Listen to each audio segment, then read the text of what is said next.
തിരുവനന്തപുരത്ത് തീരപ്രദേശങ്ങളിലും boat landing ഏരിയകളിലും പോലീസിന്റെ മിന്നൽ പരിശോധന. ലഹരി മരുന്നുമായി ഒരാൾ പിടിയിലായിട്ടുണ്ട്.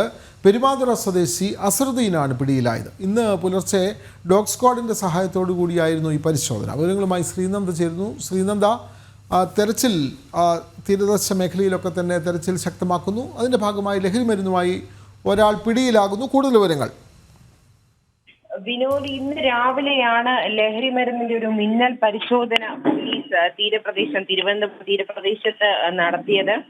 തീരപ്രദേശത്തും ബോട്ട് ലാൻഡിംഗ് മേഖലകളിലുമാണ് പോലീസ് ഇന്ന് രാവിലെയോടുകൂടി ഒരു 4 മണിയോടുകൂടി പരിശോധന നടത്തിയിരിക്കുന്നത്. അവിടെ നിന്നും ലാൻഡിംഗ് മേഖലകളിലും അതുപോലെ തന്നെ അവിടെ നിന്ന് സെന്റ് ആൻഡ്രൂസ് മുതൽ കാപ്പിൽ വരെയുള്ള തീരമേഖലയിലായിരുന്നു ഇന്ന് രാവിലെ തിരച്ചിൽ നടത്തിയത്. ഇനി കൂടുതൽ തിരച്ചിൽ നടത്തുമെന്നാണ് ഇപ്പോൾ നമുക്ക് ലഭ്യമാകുന്ന വിവരം എന്ന് പറയുന്നത്.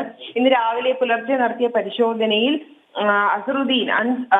അസറുദ്ദീൻ എന്ന് പറയുന്ന ഒരാളിൽ നിന്നും കുറച്ച് ലഹരി വസ്തുക്കൾ പിടിച്ചതായും പോലീസ് ഇപ്പോൾ പുറത്തു വരുന്ന റിപ്പോർട്ടിൽ പറയുന്നുണ്ട്. പെരുമാതുറ സ്വദേശിയായ അസറുദ്ദീനിൽ നിന്നാണ് ലഹരി മരുന്ന് പിടിച്ചിരിക്കുന്നത്. ഇപ്പോൾ തിരുവനന്തപുരത്ത് തീരപ്രദേശങ്ങളിൽ വൻതോതിലുള്ള ലഹരി വേട്ട ശക്തമായിക്കൊണ്ടിരിക്കുന്ന ഒരു സാഹചര്യത്തിലാണ് പോലീസിന്റെ ഒരു മിന്നൽ പരിശോധന രാവിലെ ഉണ്ടായിരിക്കുന്നത്. ഈ പരിശോധനയിലാണ് ഇങ്ങനെ ഒരു തീരപ്രദേശങ്ങളിലും അതുപോലെ തന്നെ ബോട്ട് ലാൻഡ് ചെയ്യുന്ന സ്ഥലങ്ങളിലുമാണ് ഇവർ കൂടുതലായും കഞ്ചാവും അതുപോലെ തന്നെയുള്ള മറ്റ് ലഹരി വസ്തുക്കളും വിൽപ്പന ചെയ്യുന്നത് എന്നൊരു രഹസ്യ വിവരത്തിന്റെ അടിസ്ഥാനത്തിലാണ് തീരപ്രദേശ പോലീസും അതുപോലെ തന്നെ മറ്റുള്ളവരും ചേർന്ന് നടത്തിയ ഒരു പരിശോധനയിലാണ് ഇങ്ങനെ ഒരു ലഹരി വസ്തു പിടിച്ചെടുത്തിരിക്കുന്നത്. ഇന്ന് രാവിലെ ഡോഗ് സ്ക്വാഡിന്റെ നേതൃത്വത്തിൽ അല്ലെങ്കിൽ അവരുടെ സഹായത്തോടു കൂടിയാണ് ഇവരെ പിടിച്ചിരിക്കുന്നത്. ഇയാളെ ഇപ്പോൾ പോലീസ് കസ്റ്റഡിയിലെടുത്ത് കൂടുതൽ ചോദ്യം ചെയ്യാനായി കസ്റ്റഡിയിലെടുത്തിരിക്കുകയാണ്. ഇയാൾ കസ്റ്റഡിയിലെടുത്തിരുന്ന സമയത്ത് തന്നെ മറ്റ് കുറച്ചു പേർ ഇയാളുടെ കൂടെ ഉണ്ടായിരുന്നു എന്നൊരു വിവരം കൂടെ ലഭ്യമാകുന്നുണ്ട്.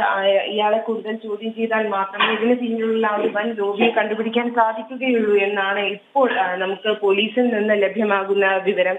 വിനോദ്, മാത്രമല്ല ഇപ്പോൾ മലപ്പുറത്തും 2 യുവാക്കൾ MDMA പിടിയിലായിട്ടുണ്ട് എന്നുള്ള വാർത്തയും ഈ അവസരത്തിൽ പുറത്തു വരുന്നുണ്ട്.